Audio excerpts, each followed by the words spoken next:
Hi guys. तो आज जो हम लोग टॉपिक देखने वाले हैं वो है topic 2 of the chapter I, and that is mechanism of vision. इसके साथ हम लोग बीच बीच में क्वेश्चंस डिस्कशन भी करेंगे। क्वेश्चन डिस्कशन किस चीज़ का? तो जो भी प्रीवियस ईयर क्वेश्चंस पूछे गए हैं, ठीक है, डिफरेंट इंस्टीट्यूट्स में, चाहे वो एम्स हो, चाहे वो नीट हो, जहाँ पर भी रेलेवेंट क्वेश्चंस पूछे गए हैं इस टॉपिक से रिलेटेड, वो हम डिस्कस करते चलेंगे। ठीक है, तो सबसे पहले मैकेनिज्म ऑफ विजन हम लोग स्टार्ट करते हैं, और इसमें हम लोग देखेंगे कि अगर हम लोग बात करें ह्यूमन आई की, ठीक है, अगर हम लोग ह्यूमन आई की बात करें तो कुछ इस तरीके से दिखता है हमारा आई। ठीक है, इसमें सबसे बाहर का जो लेयर है उसको हम लोग बोलते हैं कॉर्निया। ठीक है, जो कंटिन्यू होता है पीछे की तरफ in the form of sclera, ये हमें पता है। अब यहाँ पर जो लिक्विड भरी रहती है उसे हम लोग बोलते हैं एक्वस ह्यूमर, और पीछे की तरफ भरी रहती है विट्रस ह्यूमर। ठीक है, इसीलिए क्योंकि इधर एक्वस ह्यूमर भरा हुआ है इसीलिए इसको बोलते हैं एक्वस चेम्बर, और क्योंकि यहाँ पर विट्रस ह्यूमर भरा हुआ है तो इसे बोलते हैं हम लोग विट्रस चेम्बर। इतना बेसिक नॉलेज तो है। अब लाइट जो है वो कैसे आई को एंटर करती है? ठीक है, अगर मान लीजिए यहाँ पर कोई एक ऑब्जेक्ट है, तो उसका जो लाइट रेज है वो किस इस तरीके से हमारे आई को एंटर करेगा, इस तरीके से एंटर करेगा। ठीक है, अगर आप इस तरीके से एंटर करा रहे हो तो आप गलत हो, क्योंकि ये कभी स्ट्रेट एंटर नहीं करता है। हाँ, direction of entry of light सही है, लेकिन जो लाइट रेज है वो इस तरीके से एंटर तो करेगी, फिर थोड़ी सी कन्वर्ज होगी, थोड़ी सी कन्वर्ज होगी, और फिर कन्वर्ज होके इस पॉइंट पे फोकस करेगी। उसी तरीके से इस तरीके से कन्वर्ज हुई और यहाँ पर फोकस की। फोकस किस पॉइंट पे की? पॉइंट जिसका नाम है फोविया। ठीक है, तो अगर हम लोग बात करें कि लाइट की बेंडिंग क्यों हो रही है, ठीक है, सबसे पहली बात तो लाइट एंटर करेगी थ्रू कॉर्निया। ठीक है, तो अगर ऑप्शन में दिया हुआ है light enters, option A through cornea, option B sclera, तो हम देख सकते हैं क्योंकि स्क्लेरा तो हमारा पोस्टीरियर सेगमेंट है आई का, तो वहां से तो लाइट एंटर नहीं कर रही है, लाइट एंटर कर रही है हमारे उस सेगमेंट से जिसका नाम है कॉर्निया। ठीक है, तो आंसर हो जाएगा कॉर्निया। अब दूसरा क्वेश्चन की तरफ बढ़ते हैं। दूसरा क्वेश्चन ये है कि why is there a bending of light? Why is there a bending? ठीक है, अब होता ये है कि अगर हम लोग बात करें कि कॉर्निया की, या फिर एक्वस ह्यूमर की, लेंस की एंड विट्रस ह्यूमर की, इन सब का रिफ्रैक्टिव इंडेक्स जो है बहुत अलग है।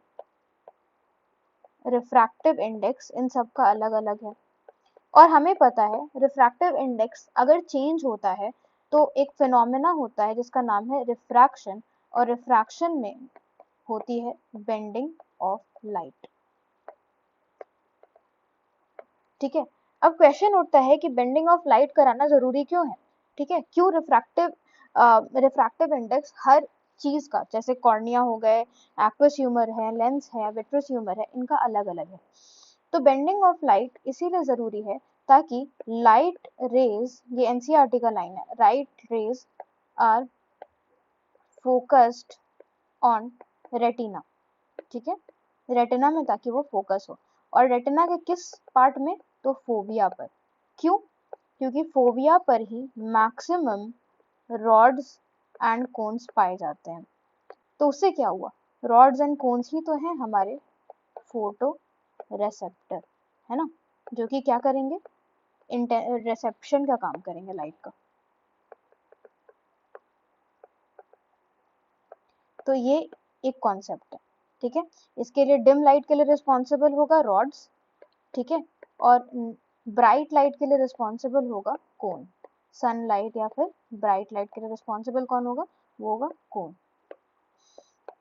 अब यहाँ पर दूसरा ये क्वेश्चन तो हमें समझ में आ गया, और एनसीईआरटी की लाइन भी समझ में आ गई। ठीक है, तो देखिए, पहले कॉर्निया से रेस पास करेगी, ठीक है, फिर एक्वस ह्यूमर में बेंडिंग होगा क्योंकि मीडियम में चेंज हुआ है।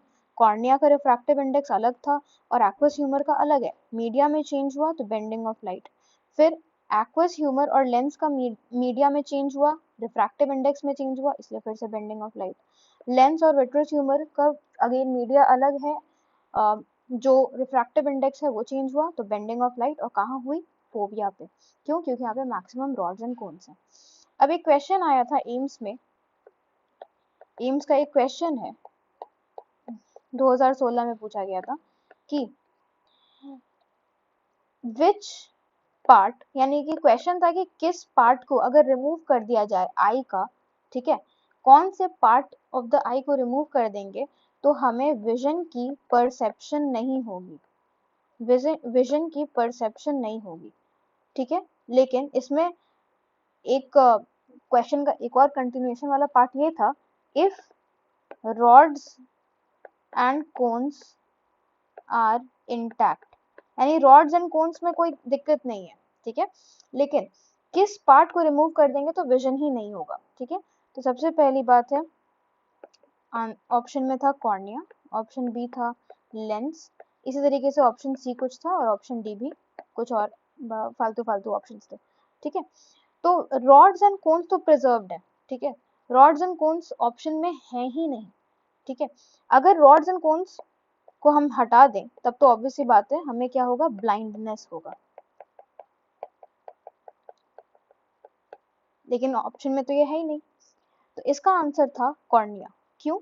क्योंकि अगर हम लोग बात करें कॉर्निया की, तो कॉर्निया जो है it is responsible for maximum bending of light, ठीक है।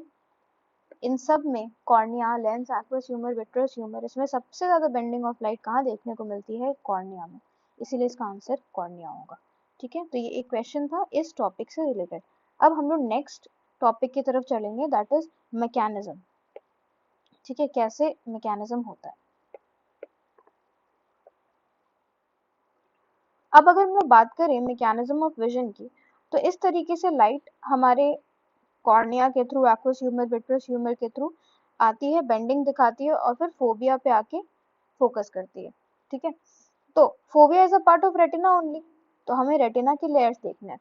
तो रेटिना के 10 लेयर होते हैं, ठीक है, there are 10 layers of retina, लेकिन इस नीट के लेवल पे हमें बस 3 लेयर को जानना है, 3 से 4 लेयर से, ठीक है, सारे के सारे 10 लेयर हमें नहीं जानने, ओके, ठीक है।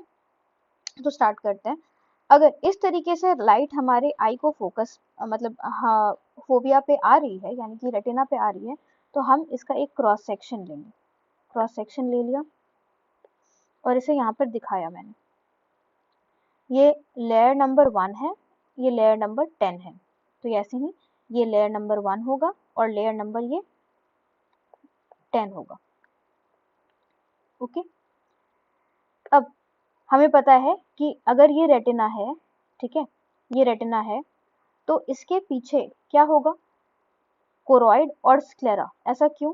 तो आप ही देख लो ना, कॉर्निया कॉर्निया कॉर्निया, ये पीछे की तरफ एक्सटेंड करते हैं in the form of sclera, इसीलिए यहाँ पर स्क्लेरा लिखा हुआ है, ठीक है। उसके बाद सीलियरी बॉडी एक्सटेंड्स पीछे की तरफ in the form of choroid, इसीलिए यहाँ पर कोरॉइड लिखा हुआ है, लेकिन ये दोनों पार्ट ऑफ रेटिना नहीं है, इसीलिए इस पे ध्यान नहीं देना है। अब स्टार्ट करते हैं। तो ये लेयर नंबर 1 है रेटिना का और ये लेयर नंबर 10 है, उस तरीके से मैंने यहाँ पर लेबल कर दिया।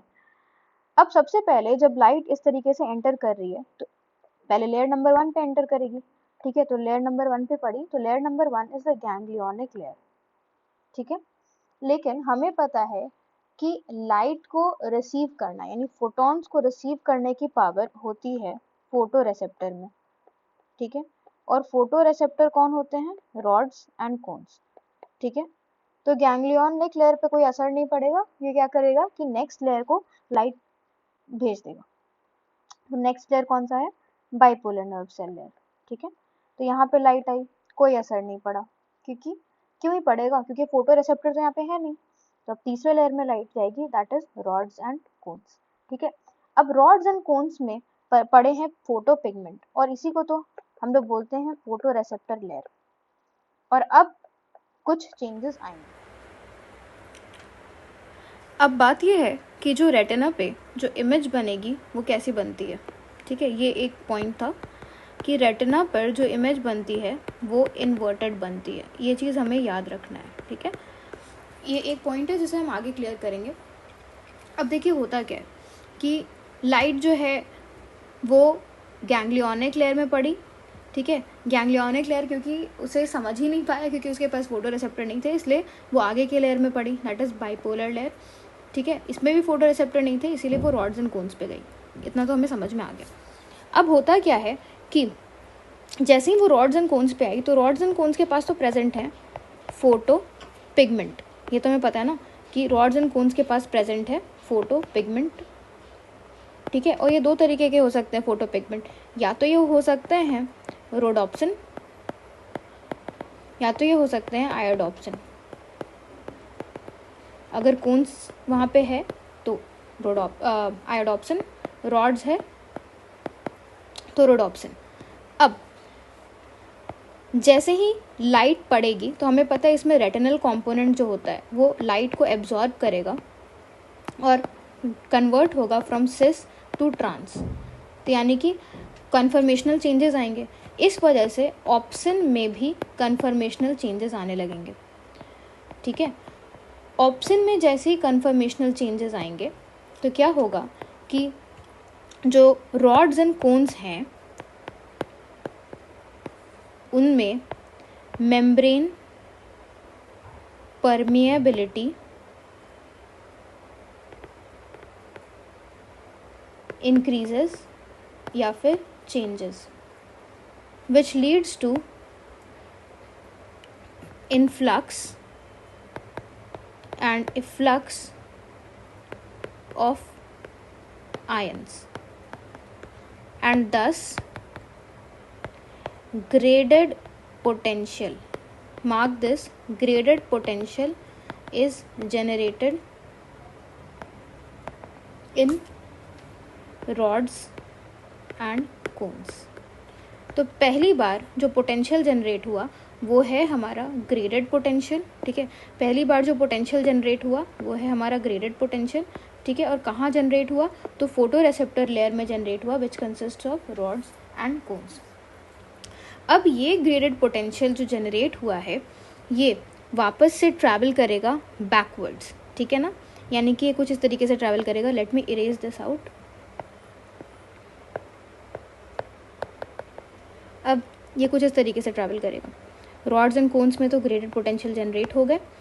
अब ये बाइपोलर लेयर में जाएंगे क्योंकि रॉड्स एंड कोन्स वाला जो लेयर है वो बाइपोलर लेयर के साथ साइनैप्स बनाता है, ठीक है। इसीलिए साइनैप्स के थ्रू ये ग्रेडेड पोटेंशियल जो है ये बाइपोलर लेयर में गए तो वहाँ पर भी कन्फर्मेशनल चेंजेस आएगा बाइपोलर लेयर में और वहाँ पर भी बनेंगे फिर से ग्रेडेड पोटेंशियल।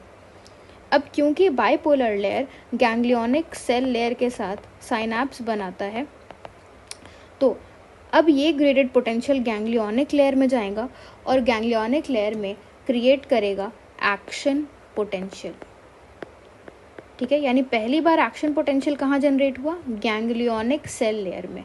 अब यहाँ से ये एक्शन पोटेंशियल आई के बाहर निकलेगा वाया ऑप्टिक नर्व और फिर जाएगा इन द ब्रेन। ब्रेन के किस पार्ट में विजुअल कॉर्टेक्स, जो कि कहाँ लोकेटेड है ऑसिपिटल लोब में। और depending upon our past experience, ठीक है, वो जो इमेज है वो हम परसीव कर पाएंगे, ओके। तो यहाँ पर दो क्वेश्चन बनता है। पहला क्वेश्चन, डायरेक्शन ऑफ लाइट जो है वो आउटवर्ड्स से इनवर्ड्स है कि इनवर्ड्स से आउटवर्ड्स है। तो अगर हम लोग बात करें डायरेक्शन ऑफ लाइट की तो ये अगर हमारा आईज़ है, ठीक है, ये पार्ट हमारा रेटिना हो जाएगा। लाइट कुछ इस तरीके से फॉल करती है तो हम बोल सकते हैं it falls from inside layer of retina to outside layer of retina, यानी कि इन टू आउट।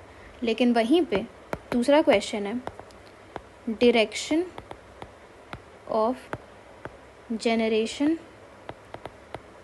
ऑफ पोटेंशियल किस डायरेक्शन में होता है। Option A out to in, option B in to out. तो direction of generation of action potential कुछ इस तरीके से होता है। एक्शन पोटेंशियल ऐसे जनरेट होता है ना, यानी कि आउट से इन। तो हमारा आंसर हो जाएगा आउट से इन। तो ये था मैकेनिज्म ऑफ विजन। फिर क्वेश्चन आता है कि first time graded potential is generated in which layer? तो आंसर हो जाएगा रॉड्स एंड कोन्स में जनरेट होता है, यानी कि फोटो रिसेप्टर लेयर में जनरेट होगा।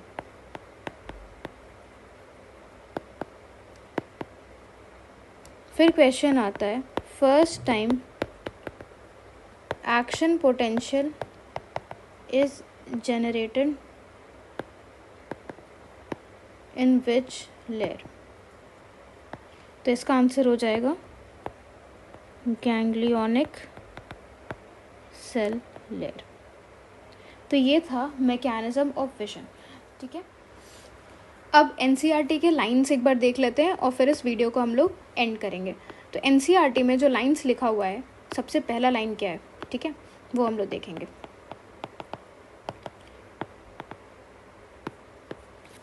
सबसे पहला लाइन है कि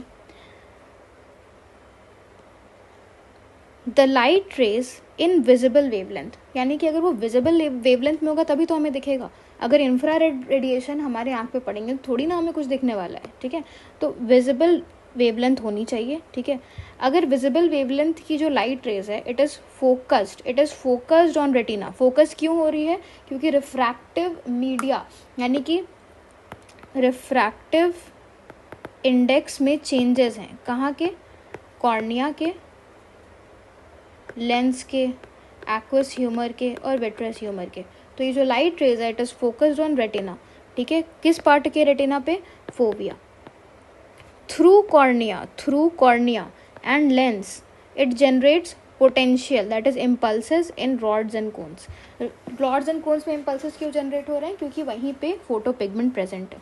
ठीक है, अब नेक्स्ट पॉइंट देखिए।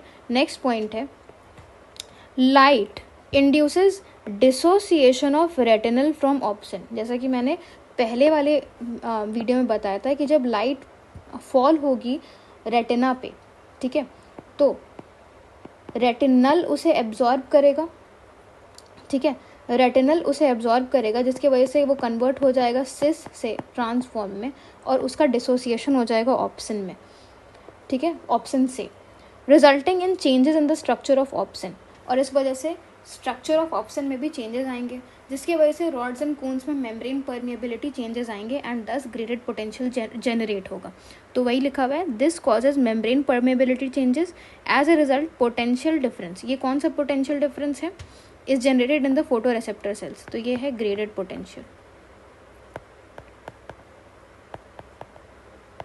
नेक्स्ट ये लिखा हुआ है कि this produces a signal that generates action potential. किस लेयर में? गैंग्लियोनिक सेल लेयर में। अब आई होप से आपको समझ में आ रहा होगा कि यहाँ पे एक्शन पोटेंशियल और नीचे में सिर्फ पोटेंशियल क्यों लिखा है। थ्रू बाइपोलर सेल्स, क्योंकि बाइपोलर सेल्स पहले तो फोटो रिसेप्टर सेल्स में आएगा ग्रेडेड पोटेंशियल, फिर ये बाइपोलर सेल्स में जाएगा ग्रेडेड पोटेंशियल और फिर ये गैंग्लियोनिक सेल में जाएगा जहाँ पर एक्शन पोटेंशियल बन जाएगा।